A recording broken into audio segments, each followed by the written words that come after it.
तो मूवी की शुरुआत में हमें स्मार्ट शंकर और उसकी माँ को दिखाया जाता है, जिन्हें शंकर प्यार से पोचम्मा कहकर बुलाया करता था। उसकी माँ का सपना था कि वो अपने बेटे को बड़ा आदमी बनता देख सके और उनके पति ने तो उनका साथ काफी पहले ही छोड़ दिया था, जिस वजह से पोचम्मा घर चलाने और शंकर को पढ़ाने के लिए दूसरे के घर में काम करती थी। फिर कुछ दिनों बाद पोचम्मा की किसी वजह से मौत हो जाती है और इसी वजह से शंकर पूरी तरह से अकेला पड़ जाता है। फिर सीन प्रेजेंट में शिफ्ट होता है, जहाँ में बिग बुल नाम के एक बहुत बड़े ड्रग डीलर को दिखाया जाता है, जिसने स्मगलिंग कर करके इतना पैसा कमा लिया था कि उसके हर एक देश में कसिनो या होटल थे। अब आज जैसे ही बिग बुल अपनी किसी डील के लिए वापस अपने विला पर आता है तो उसे बताते हैं कि उसको ब्रेन ट्यूमर है और वो कम से कम 4 महीनों में मरने वाला है, जिस पर बिग बुल दुनिया के सबसे बेस्ट डॉक्टर को अपने पास बुलाता है। लेकिन सभी लोग बिग बुल की बीमारी का इलाज करने से ही मना कर देते हैं कि इसका आज तक कोई भी तोड़ नहीं निकला है। अब सभी डॉक्टर के एक ही बात सुनने पर बिग बुल भी कहीं न कहीं मान बैठा था कि अब उसकी मौत जल्द ही होने वाली है। और तभी उससे मिलने इंडिया से एक थॉमस नाम का डॉक्टर आता है, जो बिग बुल को बताता है कि मैं आपकी मौत को तो नहीं रोक सकता, लेकिन इसके अलावा मैं आपकी याददाश्त किसी और आदमी में ट्रांसफर कर सकता हूँ, जिसमें आपकी मेमोरी ट्रांसफर होते ही उसका दिमाग बिल्कुल आपकी तरह सोचने लगेगा और उस आदमी की सारी याददाश्त 4 दिनों में गायब हो जाएगी। ये आइडिया सुनते ही बिग बुल बहुत खुश हो जाता है और थॉमस को इस माइंड ट्रांसफर के लिए अपना एक आदमी देता है और उसके ऊपर अपना ही माइंड ट्रांसफर का एक्सपेरिमेंट ट्राई करने के लिए थॉमस साफ इनकार कर देता है कि इसमें आपके गार्ड की जान का खतरा हो सकता है, इसलिए हमें ये सब आम नागरिक पर ट्राई करना चाहिए, जिसको करने के लिए बिग बुल तुरंत मान जाता है, क्योंकि उसे तो बस अपनी जान की परवाह थी। इसके बाद थॉमस बिग बुल के आदमियों की मदद से बहुत सारे लोगों को अपना कैदी बना लेता है और उन पर अपना एक्सपेरिमेंट करना शुरू कर देता है, पर उसमें तो उन सभी की मौत हो जाती है। फिर ये सारी बात थॉमस बिग बुल की राइट हैंड बेंटली को बताता है, जिस पर बेंटली उसके पास और भी आदमी भेजने की बात करती है, पर अब इसके लिए डॉक्टर थॉमस मना करने लगता है और उसे बोलता है कि हमें इतने ज्यादा लोगों की जान नहीं लेनी चाहिए, बल्कि हमें एक ऐसे आदमी को ढूंढना चाहिए जिसके सर के पीछे चोट लगी हो और उसके दिमाग पर निशान हो। फिर डॉक्टर थॉमस बेंटली को बताता है कि मुझे ऐसे एक आदमी के बारे में पता है जिसका नाम स्मार्ट शंकर है और मैंने उसका इलाज करा था, शायद हमारे माइंड ट्रांसफर के लिए वो सबसे बेस्ट आदमी होगा, इसलिए हमें उसे पकड़ने के लिए हैदराबाद जाना पड़ेगा क्योंकि वो वहीं रहता है। अब बेंटली ये सारी बात बिग बुल को बताती है, जिस पर बिग बुल बेंटली को हैदराबाद जाने के लिए कहता है और किसी भी कीमत में उसे स्मार्ट शंकर को ढूंढ कर लाने के लिए बोलता है। जिसके बाद सीन हैदराबाद में शिफ्ट होता है और हमें स्मार्ट शंकर को दिखाया जाता है, जो एक बहुत बड़े कसिनो में घुसकर वहाँ का सारा पैसा चुरा लेता है, जिसे पकड़ने के लिए वहाँ के गार्ड्स पहुँच जाते हैं। तब उन्हें शंकर बहुत ही आसानी से मारता है और सारा पैसा लेकर वहाँ से भाग जाता है। यहाँ हम देखते हैं कि शंकर ऐसे ही कर करके बहुत सारी कसिनो होटल्स में चोरी करता है और वहाँ के सभी गार्ड्स को पकड़े जाने पर बुरी तरह से मारता है। हैदराबाद शंकर अपने दोस्त के ऑटो में बैठा होता है, जहाँ उसकी नजर स्टेशन पर आ रखी लड़की पर जाती है और उसका नाम जन्नत होता है, जिससे शंकर को पहली नजर में प्यार हो जाता है। फिर उसके पास जाकर शंकर जन्नत को अपने दोस्त की रिक्शा में बैठाकर उसके घर छोड़ने लगता है और इत्तेफाक की बात तो ये होती है कि शंकर का घर भी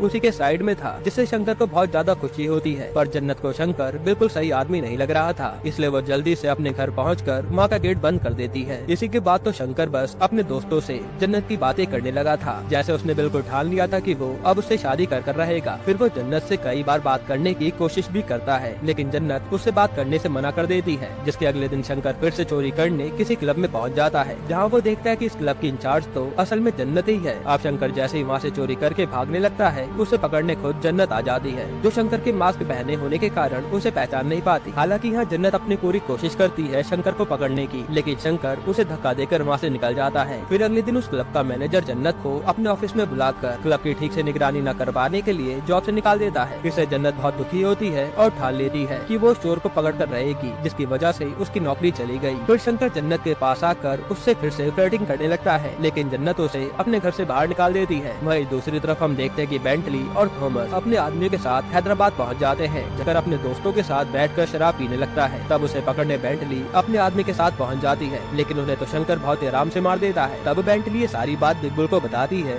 जिसे सुनकर बिग बुल को बहुत गुस्सा आता है और वो कहता है कि शंकर को किसी भी हालत में पकड़ कर लाओ, क्योंकि अब मेरे पास केवल 2 महीने ही बचे हैं। इधर शंकर अपने दोस्त के साथ बैठकर जन्नत के घर पर फायरिंग करने लगता है, जिससे जन्नत बहुत ही ज्यादा घबरा जाती है और अपनी सेफ्टी के लिए शंकर को अपने रूम में बुला लेती है। और शंकर का तो प्लान ही यही था कि जन्नत घबरा कर उसे बुला ले, जहाँ पहुँचकर शंकर उसके करीब आने की कोशिश करने लगता है और उसकी हरकतों को देखकर जन्नत उसे वापस घर से निकाल देती है। अब उसके अगले दिन शंकर फिर से चोरी करने किसी क्लब में पहुंच जाता है, जहां वो देखता है कि जन्नत भी वहां चोरी करने पहुंची हुई है, जिससे शंकर पीछे से पकड़ लेता है और उसे अपना चेहरा दिखाकर साथ मिलकर चोरी करने का ऑफर देता है। तब इसके लिए जन्नत भी मान जाती है और वो दोनों साथ मिलकर चोरी करने लगते हैं। इधर बिग बुल बेंटले के बुलाने पर इंडिया आ जाता है। वहीं दूसरी तरफ शंकर और जन्नत की अब पूरी तरह से गैंग बन गई थी और वो एक दूसरे को पसंद भी करने लगे थे। साथ ही आज वो दोनों अकेले में टाइम स्पेंड करने के लिए किसी होटल में भी आए हुए थे, जहाँ वो बहुत एंजॉय करते हैं। तभी वहाँ बेंटली पहुंचकर जन्नत को पकड़कर शंकर को अपने काबू में कर लेती है। फिर बेंटली शंकर को लेकर सीधा थॉमस की लैब में पहुंच जाती है, जहाँ बिग बुल को देखकर शंकर के होश उड़ जाते हैं और वो बिग बुल को मारने के लिए छटपटाने लगता है। हालांकि तभी थॉमस उसे बेहोशी का इंजेक्शन देकर अपना काम करना शुरू कर देता है। फिर वो दूसरी तरफ बिग बुल को लिटाकर उसकी सारी याददाश्त शंकर में ट्रांसफर करने लगता है, जिसका माइंड ट्रांसफर का आइडिया सक्सेसफुल भी हो जाता है। फिर बिग बुल अपने आदमियों को कहकर शंकर का 4 दिन तक बहुत ध्यान रखने को कहता है और वहाँ से निकल जाता है। जिसके चले जाने के तुरंत बाद थॉमस की लैब पर बिग बुल को पकड़ने के लिए रोके सीनियर ऑफिसर सचिन अपनी टीम के साथ वहाँ पहुँच जाता है। पर वहाँ सचिन देखता है कि थॉमस ने तो बिग बुल का माइंड शंकर में ट्रांसफर कर दिया है, इसलिए सचिन शंकर को ही उठाकर अपने साथ ले जाने लगता है। यहाँ सचिन ये भी जानता था कि शंकर बहुत ही पहुंची हुई चीज है। हालांकि तभी रास्ते में बेंटली अपने आदमियों के साथ उन सभी को मार देती है और शंकर को पकड़ लेती है। पर इस हमले में किसी तरह से सचिन बच जाता है। इसके बाद शंकर से मिलने खुद बिग बुल आता है, जिसे देखकर शंकर बिग बुल को पोचम्मा की याद दिलाता है कि मैं उसका बेटा हूँ, जिसका नाम सुनते ही बिग बुल शॉक्ड हो जाता है कि पोचम्मा के बेटे को तो मैंने मार दिया था, तो आखिर तुम जिंदा कैसे हो। जिस पर शंकर उसे सारी बात बताता है और सीन पर एक एक करके बिग बुल के सभी आदमियों को मारकर उसे मारने के लिए आगे आने लगता है। तभी बिग बुल तो बड़े आराम से उसे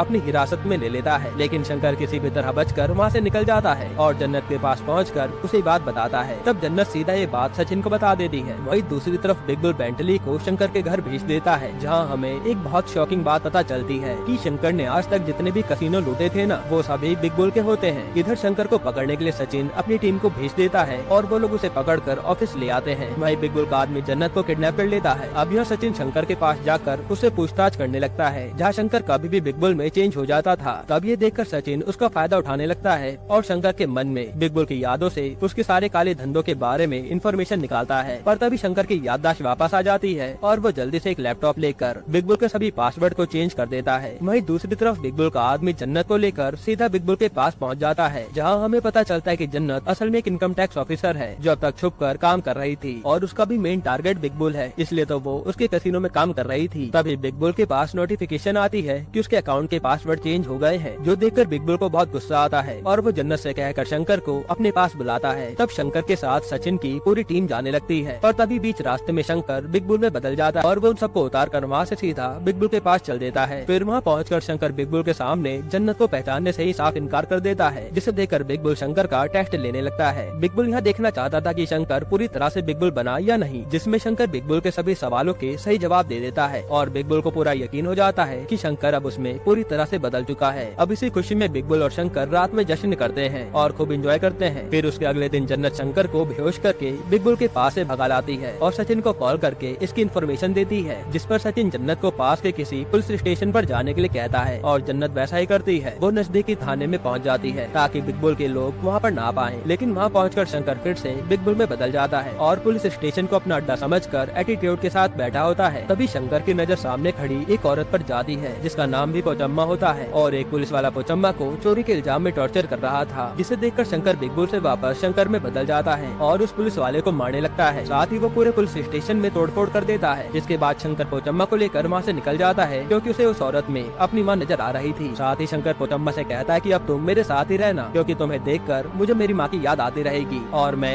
बिग बुल से अपना बदला लेने के बारे में कभी भूलूंगा नहीं। और तभी शंकर फिर बिग बुल में बदल जाता है और पोचम्मा को छोड़कर वहाँ से बिग बुल के पास जाने लगता है, जिसके पीछे भागकर पोचम्मा भी शंकर की कार पकड़ लेती है और शंकर सीधा बिग बुल के पास पहुँच जाता है। फिर वहाँ शंकर बिग बुल की तरह ही उसके सारे काम करने लगता है। पर तभी सचिन अपनी टीम के साथ पहुंचकर बिग बुल के अड्डे पर छापा मार देता है, जहां बिग बुल और शंकर साथ मिलकर सचिन की टीम को मारने लगते हैं। वहीं दूसरी तरफ जन्नत बिग बुल के सारे पैसों को आरबीआई के पास भेज देती है, जिसके बारे में पता चलते बिग बुल को बहुत गुस्सा आता है और वो बेंटली से जन्नत को मारने के लिए कहता है। तब उनके बीच फाइट होने लगती है और उसमें जन्नत बेंटली को गोली मार देती है, जिसमें बेंटली की जान चली जाती है। अब यहाँ शंकर जन्नत को मारने लगता है, जिसे बचाने के लिए जन्नत अघोरियों के पास पहुँच जाती है और शंकर को रोकने के लिए सचिन शंकर के पास पहुँच जाता है, जहाँ वो शंकर को उसका प्लान याद दिलाने लगता है। और यहाँ हमें पता चलता है कि शंकर ने ये सब कुछ बिग बुल को इंडिया बुलाने के लिए किया था। असल में बिग बुल को कोई ट्यूमर नहीं था, ये सब शंकर का ही प्लान था, जिसे सुनकर तो बिग बुल भी शॉक हो जाता है और बहुत जोर से हंसने लगता है कि चलो अब मैं मरने नहीं वाला। इसी खुशी में वो शंकर के गले मिलकर उसके पेट में चाकू मार देता है, जिस पर शंकर जो अभी भी बिग बुल बना हुआ था वो उससे पूछता है कि तुमने ऐसा क्यों करा। तब बिग बुल उसे समझाता है कि अब मैं जब जिंदा हूँ तो मुझे दूसरे बिग बुल की क्या जरूरत है। और जैसे बिग बुल उस पर गोली चलाने वाला होता है, पर तभी उसे रोकने में पोचम्मा आ जाती है और उसे देखकर शंकर की याददाश्त वापस आ जाती है कि उसे तो अपनी माँ का बदला लेना था, इसलिए वो बिग बुल के सभी आदमियों को को मारने लगता है, पर तभी बिग बुल शंकर पर गोली चला देता है, जिससे शंकर बेहोश हो जाता है। हालांकि उसके दिमाग में अभी भी अपनी माँ की यादें चल रही थी, इसलिए वो तुरंत खड़ा होता है और बिग बुल को जान से मार डालता है। यानी शंकर ने अब अपनी माँ का बदला पूरा कर लिया।